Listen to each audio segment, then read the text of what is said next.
Voldemort achieved a lot of great feats during his 78 years on Earth. In his mind, he didn't even scratch the surface of what he wanted to do.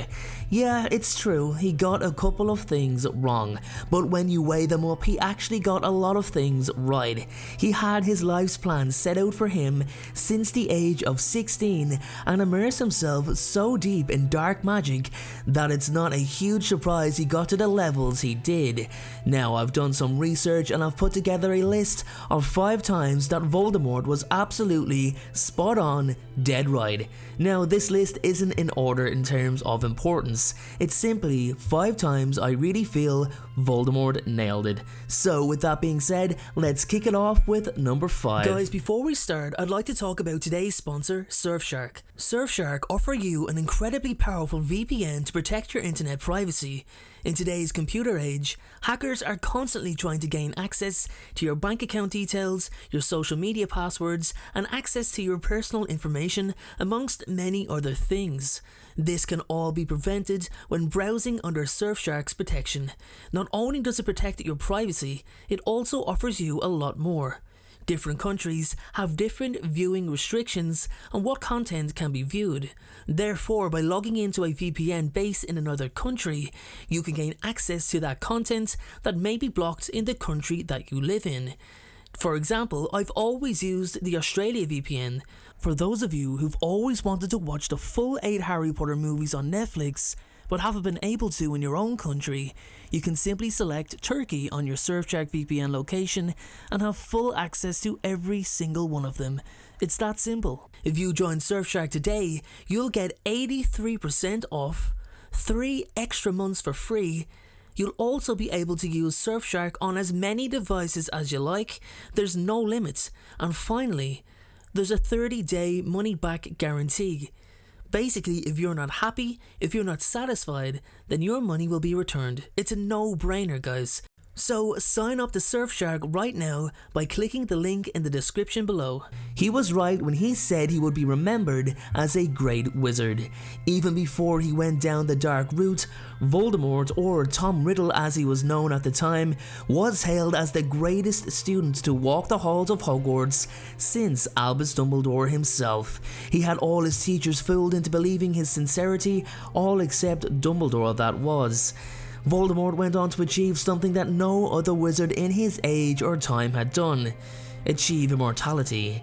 He pushed the boundaries of magic further than any with the creation of 7 Horcruxes. He created spells the likes that nobody had ever seen before, like the curse on the Gaunt Signet Ring. He conjured the Emerald Potion that drives the drinker insane. He was almost unrivaled when it came to dueling, but most importantly, Lord Voldemort believed that everything he did was right. Everything he did was for the benefit of the wizarding world. He will be remembered as the greatest dark wizard of all time, even more so than Gellert Grindelwald. And I'm pretty sure, despite Dumbledore arguably being a better wizard, Voldemort's name will always be the first name on people's lips when telling old stories of wizarding greatness. Number 4. He was right about defeating death. Okay, Voldemort died in the end, so technically he didn't truly defeat death, but he died as a result of his opposition trying to unravel the immortality he achieved. Voldemort created his first Horcrux at the age of 16 and became immortal there and then. He was no fool, however. He knew that if the Horcrux is destroyed, then he's rendered mortal once again. Therefore, he selected meaningful and powerful objects to conceal his soul in and spread them out, hiding them in places only he knew and placing powerful protective curses and charms over them.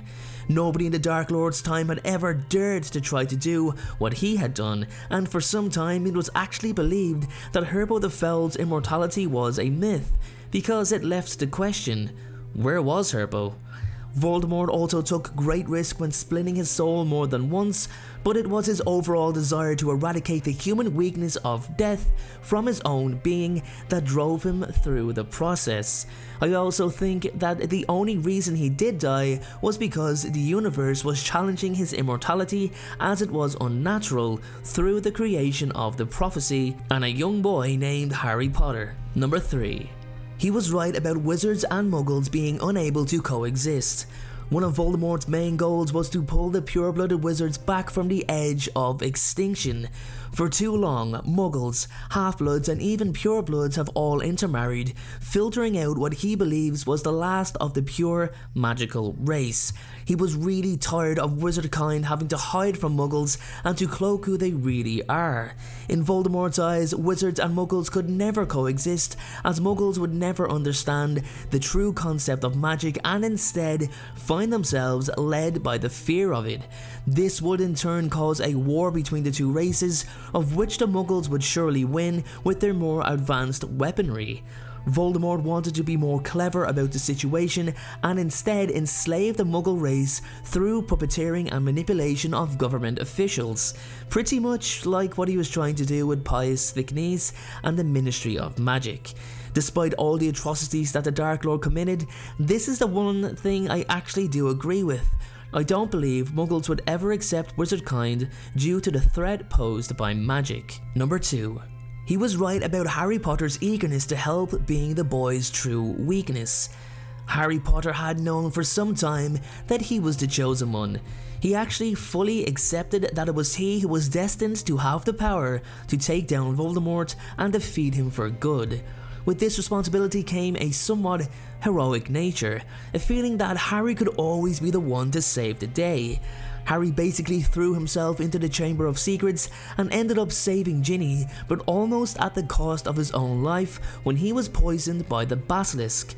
He stood and faced Voldemort in Little Hangleton Graveyard and fought back in what I can only call a moment of sheer madness that led Harry to believe he actually stood a chance against the Dark Lord. He immediately went to the Ministry of Magic to try to save his godfather Sirius Black after Voldemort planted the scenario in his head.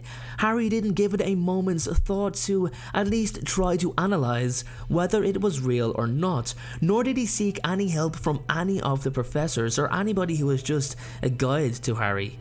Harry also walked straight to his death in the Forbidden Forest, ready to die if it meant saving the rest of the school, although neither he or Voldemort were aware of the love protection Harry was creating by willingly allowing himself to die. By doing these things, Harry was putting himself straight into the spotlight and also endangering others. It literally made the boy who lived an easy target for Voldemort, who really wasted his many chances to finish Harry off. But hey, that's the plotline of a 7-book story. Number 1. It was he who was destined to finish Salazar Slytherin's work.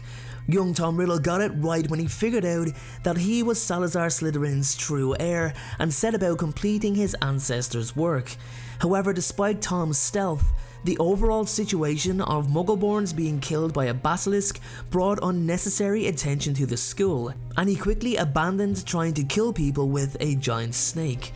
What this did do for Tom was point him in the right direction of wanting to achieve bigger and better goals. After all, Slytherin wanted Hogwarts and the wizarding world to be pure-born habitats only. He wanted a world free of Muggleborns, and Voldemort took the base of that plan, turned it into a goal of global domination, and set about becoming immortal in order to guarantee that after he achieved it, he could rule and maintain his newfound society. I fully believe that Salazar's original goal was the blueprint for his descendant to achieve greatness. And there you have it, everyone. That's 5 times Voldemort actually got it completely right. As I said, he didn't get to where he got for nothing. The most powerful Dark Wizard of all time would have to be correct quite a lot in order to achieve such an immense level of power. Thank you so much for watching. I really appreciate the support, everyone. It really means a lot. Make sure to let me know your top 5 things that Voldemort got right in the comments section below. If you have anything else to add, make sure to hit that like button, as it lets the algorithm know that this video is at least half decent, and make sure to subscribe and join me for the very next video.